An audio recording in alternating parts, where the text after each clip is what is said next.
This is Brian Drummond here, the OG voice of Vegeta from Dragon Ball Z, and you're watching Anime Secrets. It's over 9,000!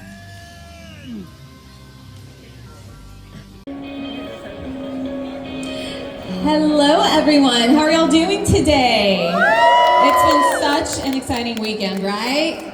Well, we are halfway done, which I'm so bummed, but we will be doing panel number 3, which is the man of a million voices. And are you guys ready to meet our guest of honor? Everyone please give a big Houston welcome to the one and only Frank Welker.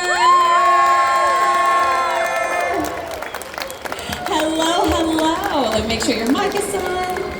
And I will give you the seat right here in the middle, your throne. Here you go. Oh no, you're good. Thank you, Houston and friends. Nice to see you. All right. It's so nice to have you here. Thank you. Yes, let's take a seat. I know that I gotta show you something. Sure. These are my new shoes, and I call them squeakers from Skechers. You gotta listen to this. Oh.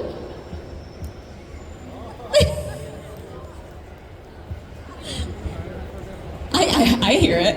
I hear it. Yeah, she can hear it too. It'll never be a jewel thing. I love it. Yeah. I love that. Squeakers from Skechers. Yeah. Listen, only we would get a little exclusive fashion show from you right here in Houston. Thank you for that. I can make the noises myself, though.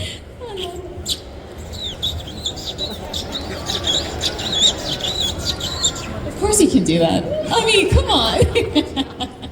I love it. Well, I need to go check those out. I need to get me a pair. I don't know why they squeak, but... I made, not the mistake, but I did wear heels yesterday, so today I was like, sneakers it is. Yeah, absolutely. Well, again, it's such an honor to have you here. You've been part of memorable and historical TV and film moments, and we thank you for always making us so happy, right? You have made such an impact in so many lives. So, well, yeah. It's been fun and an honor for me, and obviously I wouldn't have a job if it wasn't for you guys, so thank you. Thank you so Appreciate much. And what does it mean to you to be, in a place like Houston here at Houston Celebrity Comic Con and getting to meet your fans in person? Because, a lot of people have been following you and your journey, so what is it like to finally meet people?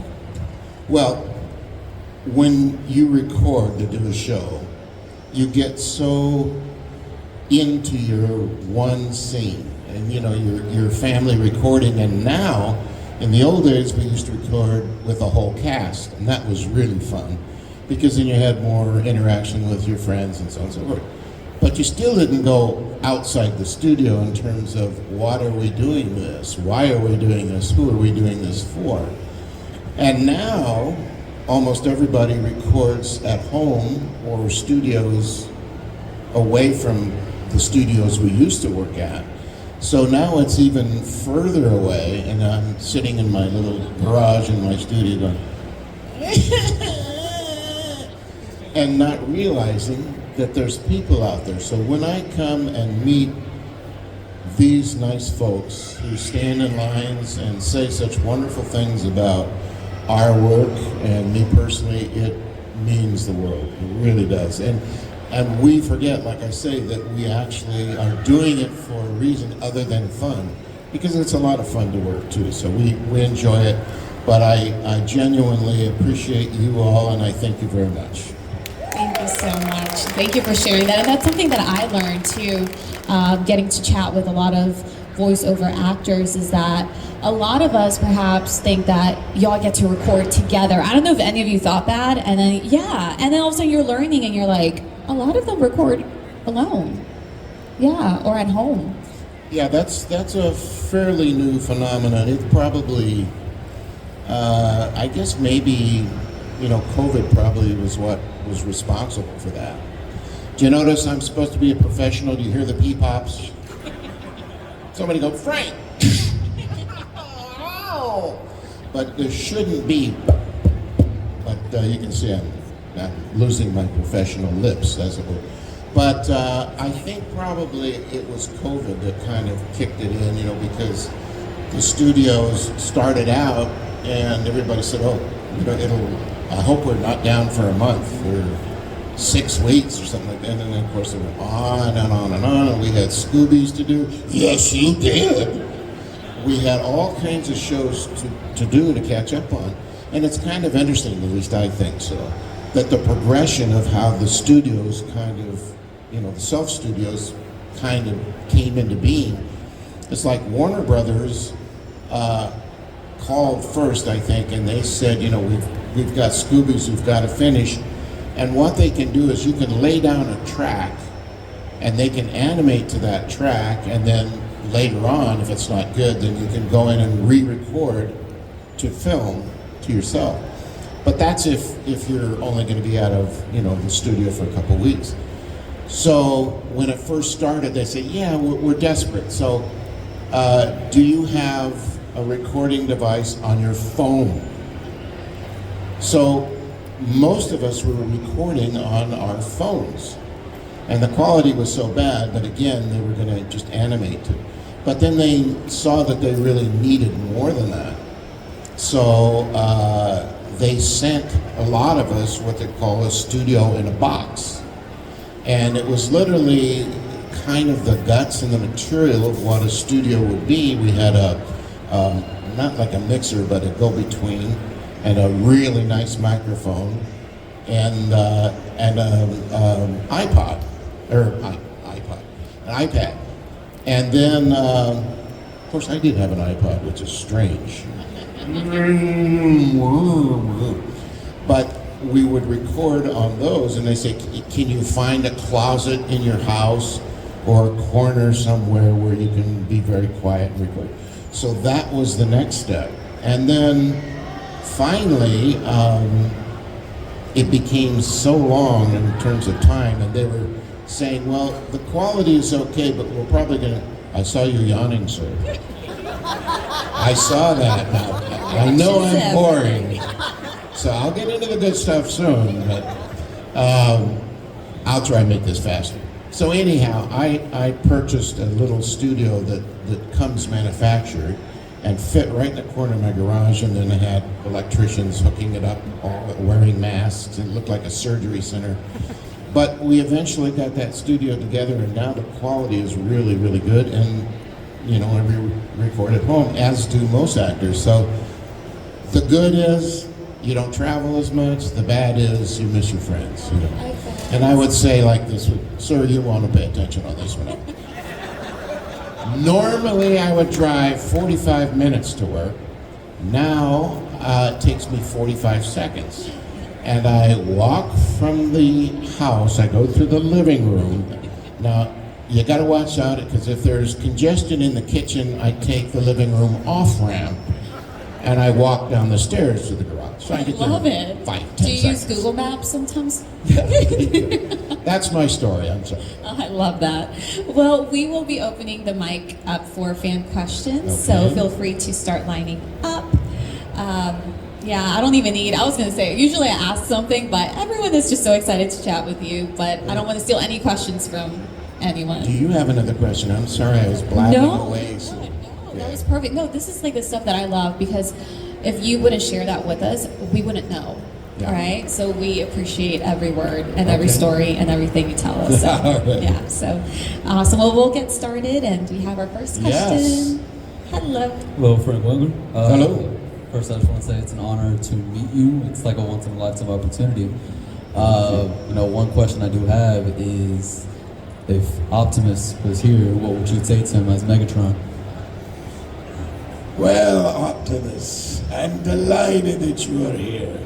And because you are here, I'm going to just be quiet and let you talk. I miss you, Optimus. Thank you very much. Hi, I'm Amanda. Hi, man. Hi. So right now there are some rumors of some new live-action Transformers movies in the works. Would you be open to voicing Megatron again if they were to ask? I don't know.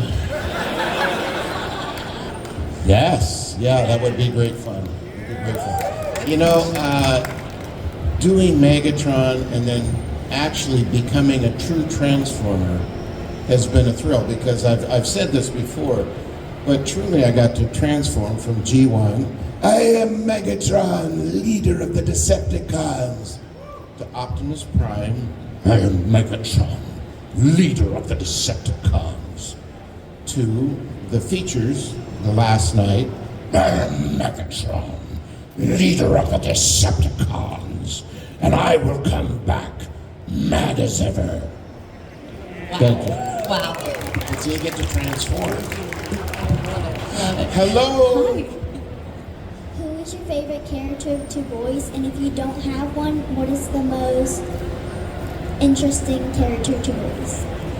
So, who is your most favorite character to voice? And if you don't have one, Who is the most interesting? who is the character? most interesting? You know, I've just been fascinated looking at her. I didn't hear a word you said. You are so cute. She All just right. grabbed the mic? Yeah, and you She's a are pro. very professional. I'm very impressed. So the question was, who's my favorite character? And if I didn't have one, who am I most impressed by? Yeah, most interesting. Most interesting. And it's a bit of a cop-out, I admit, but it's usually the character or the show that you're working on last. And believe it or not, we've been doing some Megatron and Soundwave projects. So of course I was doing G1 Megatron and it was a lot of fun. But the character I find most interesting is Soundwave.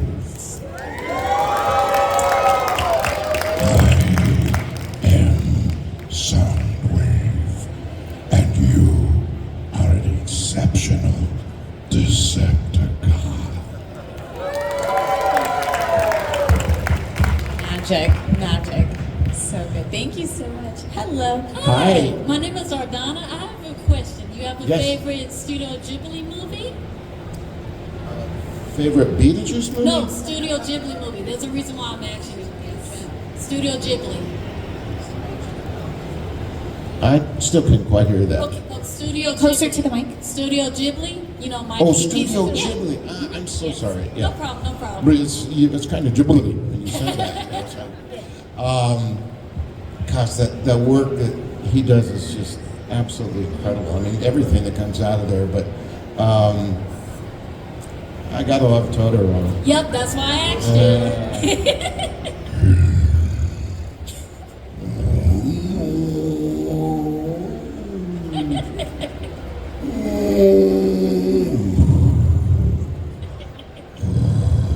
I'm so tired.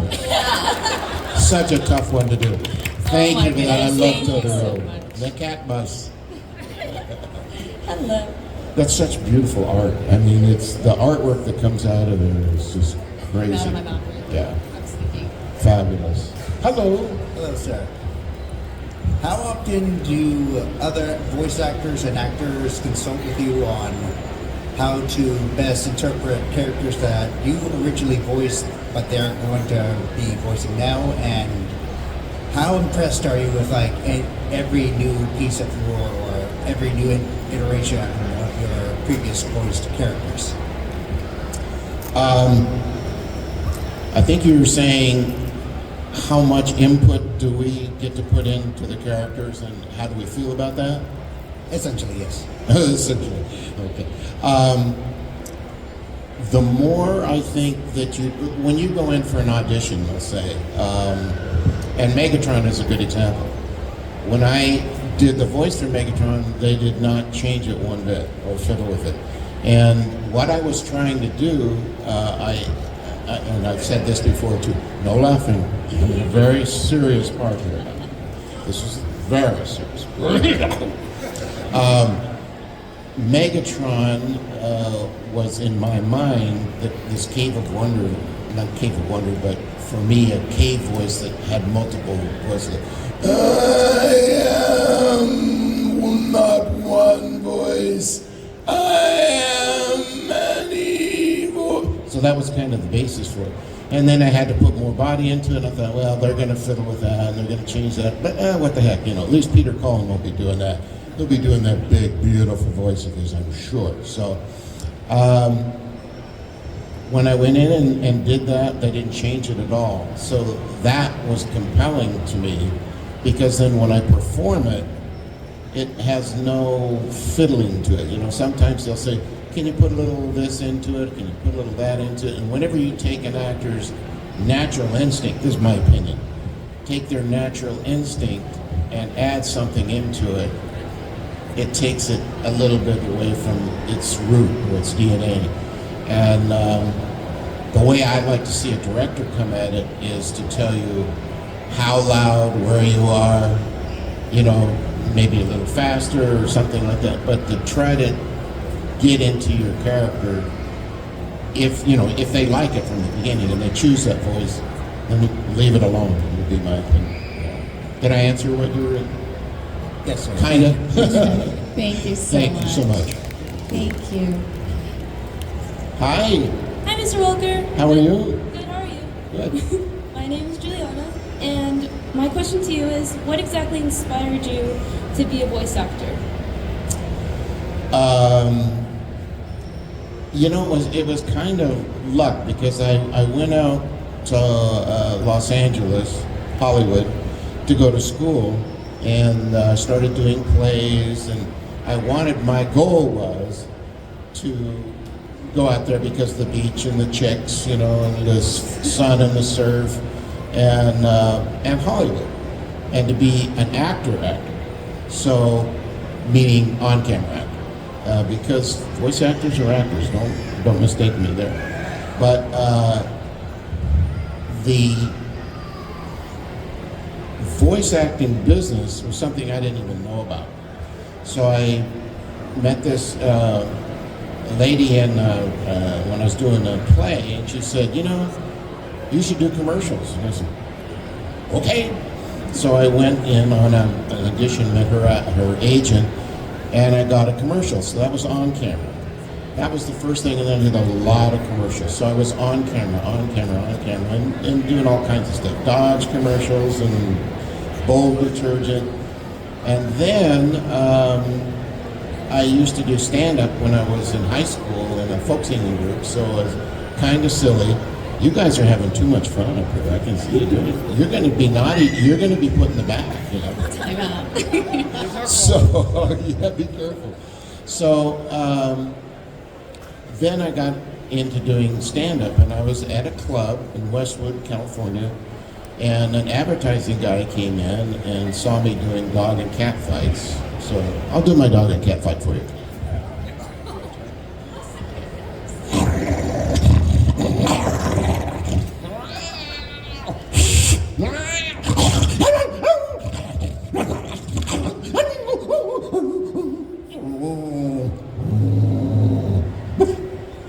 So he saw me doing all this silly stuff, and he said, you know, you'd be great in a voiceover thing I'm doing for my radio commercial for Frisky's dog food. And I said, voiceover, what's that?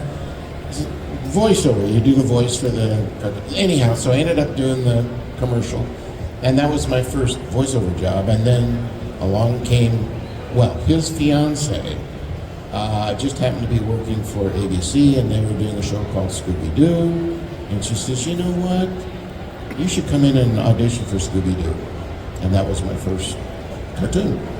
And that was a very long story. I apologize. No, loved Thank every you for that. minute of it. That's how I did. Thank you so much. Hello.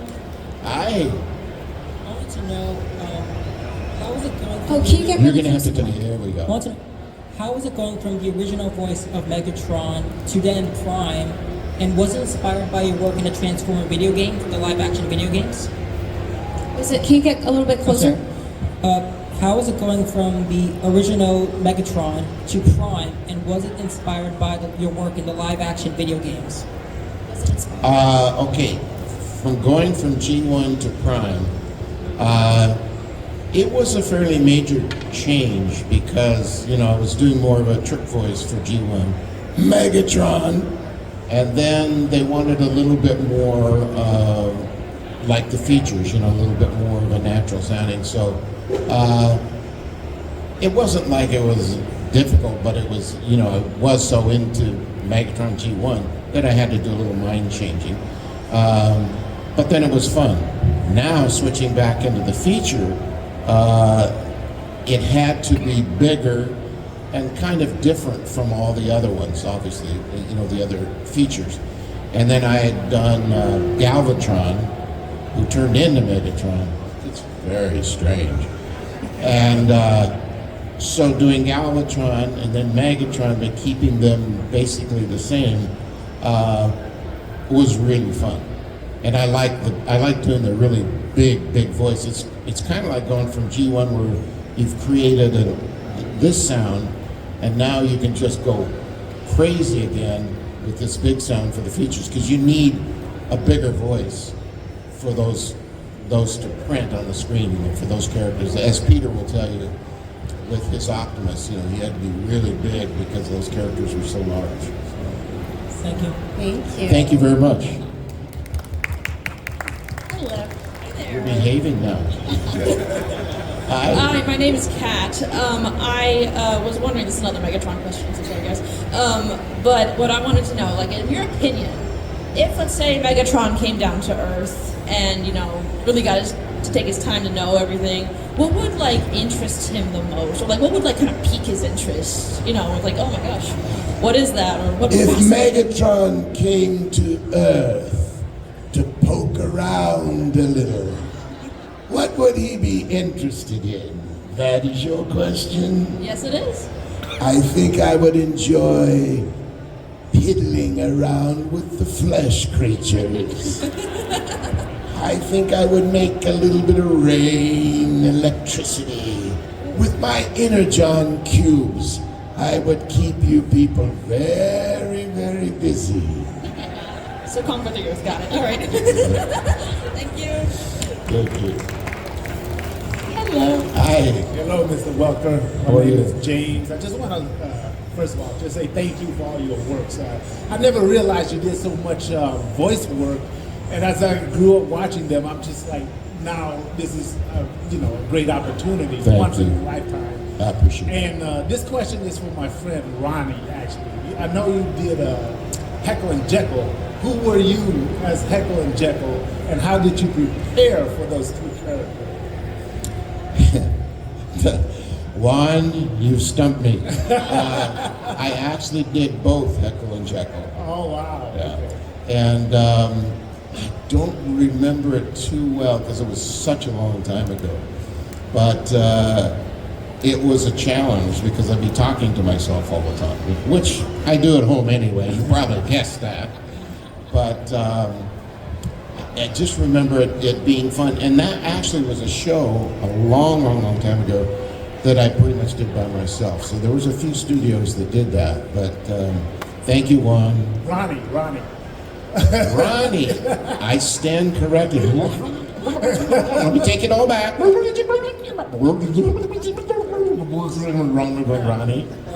Oh my goodness. Thank you, man. Mr. Welker, thank you. Thank you. Thank You're a you. national treasure. Appreciate you. All right, man. Thank you, man. Hello. I thought Starscream was an idiot. Hello, Mr. Welker. Hello. We met yesterday. Yes, and, we did. Let me just say, you know, I think I speak for everybody here when I say, you know, thank you for all the many years of entertainment that you provided us. You know, you've really changed our lives. Thank you. And no one better to do it. As big of a Scooby-Doo fan that I am, this is, I was curious, do you have any interesting anecdotes other than Scooby from your time working at Hanna-Barbera? Wow. That covers a long time period. I got to work with Mel Blanc. That was one, because for me, he was the guy. And of course, Dawes Butler, June Foray, all the greats. I think getting to work with the people that I had grown up with, I'm still peep-popping, aren't I? All the people that I grew up admiring, seeing their work, and I'd say that was a really big highlight. You know, just to see that echelon of acting was incredible. The Harlem Globetrotters came in to record once, and working with those guys was, I mean, it was so funny, so funny. I mean, just as recording artists, so good. And all of the actors that I met throughout the years, there were just so many, too many to count, but all those experiences, I think, is what made Hanna-Barbera like golden for me. And is there any way we can get any improv between Scooby and Fred? And what? Is there any way we could get a little bit of improv from you, from Scooby and Fred? Is Scooby here? Is Fred here? Fred? Yeah, you're Fred. I am? Yeah, listen to your voice. Hello? I guess I am kind of Fred. Hey, Scoob, would you do it for a Scooby snack? Of course I do it for a Scooby snack. But it's gotta be free. Yeah. Hey, Scoob, look at all these nice people out here. Yeah, I love Houston, and I love you. Scooby-Doo.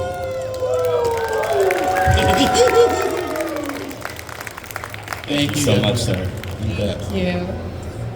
Hello. Nice to meet you, Mr. Welker. You are Hello. a legend among legends. My name is Connor, and I have a question and a story, so I'll try to keep it quick. Question. I was genuinely surprised by your appearance in Age of Extinction because you were kept completely under wraps. There was like no reveal of it whatsoever. So Galvatron being silent for a solid 20 minutes had me going, Hugo's not here, come on, speak, say something, say something, say something. And then you came out with a genuinely iconic line in response to Optimus saying, you have no soul. So I want to ask, where did you like dredge up that amount of like vile and hatred in that response that hopefully you know and I don't have to like feed it to you? So Well, thank you. Cringe. I don't have to be cringe. You know, I think those are just things you have to go inside and just an acting technique. You know, you just visualize, think, and bring it out. Think about maybe your paycheck. You know. No, but I think you really. You just get so into the character, you know, you become that character. You see it, it's like through your eyes, you feel like it. And a lot of times people ask me why I'm doing this with my hand, like sometimes I will tell you, because it just gives you a certain feeling through your body. So that's a physical technique, but mentally you just have to get yourself in that place. Can we get a quick take of, for the audience? Can we get a quick take of That Is Why I Have No Fear for the audience from Age of Extinction? A quick take of what? I'm sorry. You can say it. That Is Why I Have No Fear from That Age is of why- Extinction. Your introductory line there. That is why I have no fear. Excellent. And very fast story, I'll be as quick as possible. I was in a Scooby-Doo family growing up, huge all over the place, and as a child I had a life-size Scooby-Doo pillow, completely flat, and I also had a red Doberman named Mitch, and one day, and I would often sleep on that pillow, and one day, completely unprompted, he bit on the Scooby-Doo pillow, yanked it out from under my head, and then climbed up on the bed under my head because he was that level of jealous. So, what's it like to play the dog that other dogs are jealous of? Well, it's good for a Scooby snack or two. It's very interesting. I like the fact that a lot of people name their pets Scooby-Doo, and someone told me the other day they named their cat Megatron. Mm-hmm. I said, I bet that's an angry cat. Accurate. Accurate. Thank you, young man. Thank you. Welcome. Thank you. And I was told we have less than 5 minutes, so we'll try to keep it as a rapid fire, maybe. Okay. Hello. Hello. Hi, Frank. My name's Devin. By the way, huge fan. I know you've heard this before, but you are a legend among legends. I'm going to try to be as quick as possible, but is there a character that you love to voice the most? Not kind of like, a favorite child, like your favorite child, per se. My favorite character... your favorite character to voice, like, all time, like whether it's like Fred or Scooby or Megatron. Again, it's a bit of a cop. It's usually the show that you're doing at the time.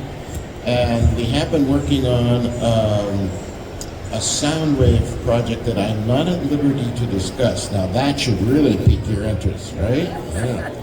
But I can do a little sound wave for you. Oh yes, Soundwave. I enjoy doing the voice of Soundwave.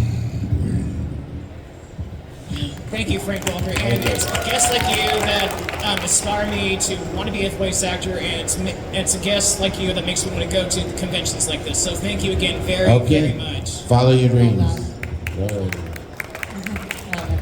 Hello, my name is Abigail. Hi, Abigail. I just wanted to ask, how do you figure out the voices for each Megatron? I know from G1 to Prime to the Bayverse movies.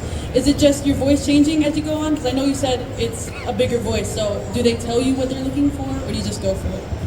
That's a really good question, and they kind of do a little bit of both. You know, they hope that you will bring something to it. Like even Michael Bay, when I was doing various characters for him in the features, he'd say, Frank, you know, what do you see here? What do you think? You know, so that's always a really good place to start. Then some directors will tell you, like for Prime, they said, you know, we want something that's big that will go against Prime, but we want it different than G1. We want it to have this and a little bit of that.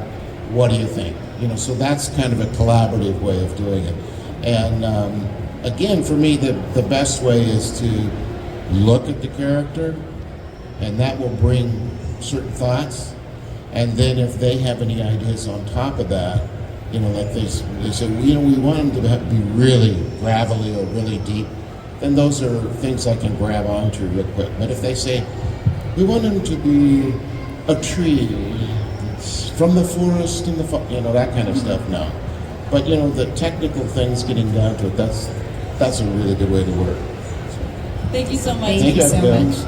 We have 2 minutes. Hello. Hi. Is it okay if I record? Is it okay if I record? If you pay, then you have to sign. Okay. So my introduction to your work was through Transformers Prime, and obviously it's been downhill from there. So obviously you're a very talented and hardworking artist. So my big question is, what was the hardest role that you had? The one that you really had to work on and practice stylistically to get right? Like, what was the hardest one you had to do?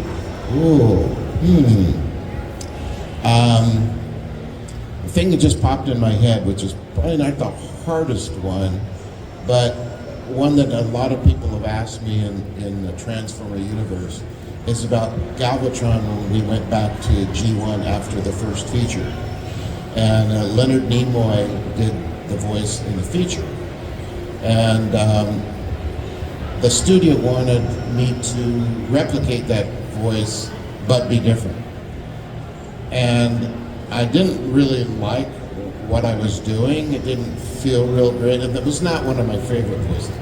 But it was difficult from that perspective of doing a character that wasn't just fun. You know, it wasn't just, you know, your DNA or coming from your soul. But I love Leonard Nimoy so much. And a quick Leonard Nimoy story. He directed this one of the Star Trek features that he directed. He had me in to just do all the noises and sound effects, and him, when he was a baby and a boy growing up, you know, as he progressed through these different stages until a man. So as he progressed through these stages, he had to scream. And he said, Frank, I really like to work with you, and I want you to do my screams. He says, they hurt. And I said, okay. So it was really, really fun to work with Leonard Nimoy and then do all of his screams through the stuff, and these little creatures that go into your ear.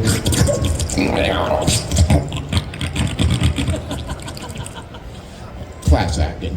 But he was wonderful. Anyhow, so that role was difficult to do. But as far as actually physically doing, I think anytime you have like Transformers fighting, and if they fight for a long time, that can be physically painful, even though it can be fun too. Like I love with Peter, you know, interacting is just so much fun. trying to think in terms of actually acting difficult. You know, all of them that are a challenge are fun, and they're fun because they are a challenge. So, cop out, I'm so sorry. It's okay. Thank you, sir. Thank you. I appreciate it. Okay. Hey! Hey, it's How good you to see you doing? again. It was nice meeting you earlier. You Thank too. you for coming to Houston. You betcha. So I know you have a background in stand-up comedy. So you've played all these devastating villains. So let's try to put those together. So what would Megatron be like as a stand-up comic? I am going to do some impressions for you. My first one is the Joker. No, that sounds more like Starscream. So good. Thank you so much. These two Transformers walk into a bar. Mr. Welker? Yes, sir. First, I want to say thank you for being a huge part of my life for the last 40 years. It has meant so much to me. Thank you. And my question, what was it like when you had to do scenes in Transformers where you were both Megatron and Soundwave talking to each other? Well, it was difficult having Megatron and Soundwave talking to each other, but it became even more difficult when Rumble was in the room, and Shockwave was in the room, and you know, we kind of love that challenge, and it's not. If you imagine, you have to imagine the character quickly. So once you do it for a while, believe me, it's not quite as difficult as you think, but it really is fun. So like well, you know, like Scooby and Fred talking together. Right, okay, but he doesn't want to hear me. Yeah, he doesn't want to hear us, he wants to hear the Transformers. Okay, I'll hold the Transformers. Yeah, so the Rumbles are... This is Soundwave.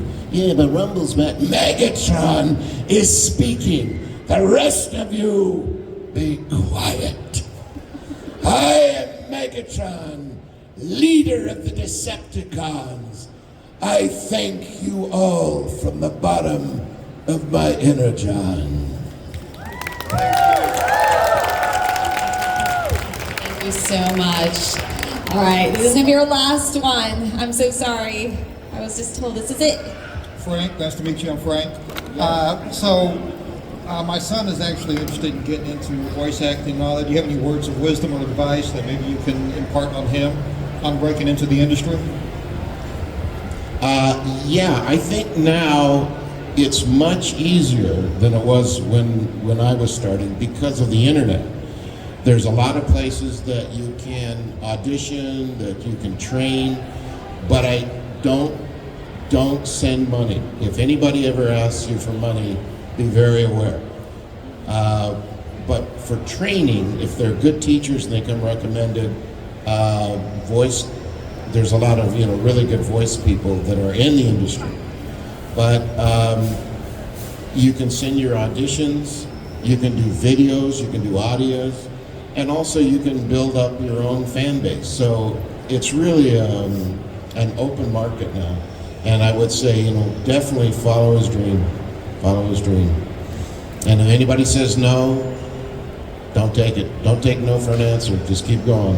Gotcha. Thank you. Awesome. Thank you so much, all. everyone. Please give a big round of applause for Frank Welker. Thank you so much. We enjoyed it. Thank you all so much. I really appreciate it. Bye-bye.